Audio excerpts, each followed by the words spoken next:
এটা গতকালকের ক্লিপ।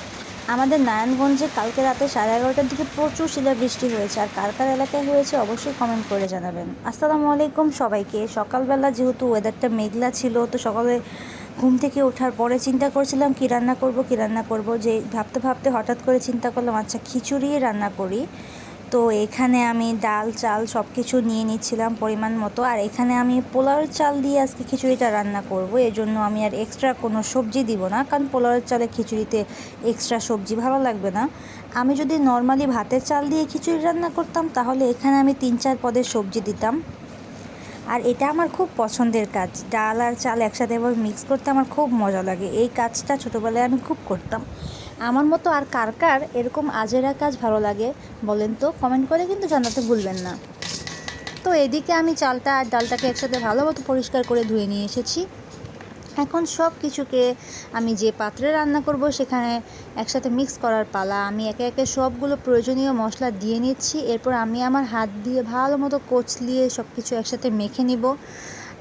আমার দাদি বলেছিলেন যে খিচুড়ি রান্নার ক্ষেত্রে সব মশলা একসাথে চালের সঙ্গে দিয়ে ভালো মতো কচলিয়ে নিয়ে তারপরে পানি মিক্স করতে। আর এখানে একটা ট্রিক্স আছে যে আমার দাদি এটাও বলেছেন যে যে যত সুন্দর করে মাখতে পারবে তার খিচুড়ি ততটাই মোলায়েম, ততটাই স্মুথ হবে। এখানে খিচুড়ি রান্নার ট্রিক্সটা হচ্ছে সম্পূর্ণ আপনার হাতের মাখার উপর। আপনি যদি এমনিতে চাল ডালের উপরে মশলা দিয়ে পানি দিয়ে বসিয়ে দেন, দেখবেন আপনার খিচুড়িটা মোলায়েম হবে না এবং মশলাগুলো উপরে ভাসতে থাকবে। কিন্তু আপনি যদি এরকম করে আমার মতো হাত দিয়ে ভালোভাবে মিক্স করে কচলিয়ে মেখে সব মশলা চাল ডালের সঙ্গে মিশিয়ে তারপরে পানি দিয়ে বসান, দেখবেন যে প্রত্যেকটা মশলা প্রত্যেকটা চালের সঙ্গে খুব মোলায়েমভাবে বসবে এবং মশলাগুলো ভেসে থাকবে না, খেতেও কাঁচা গন্ধ লাগবে না। তো টিপস শেয়ার করতে করতে এদিকে আমার খিচুড়ি ভালোভাবে মাখা হয়ে গেছে। আমি এখন এটাকে ভালো মতো মাখার পরে পরিমাণ মতো পানি দিয়ে নিব।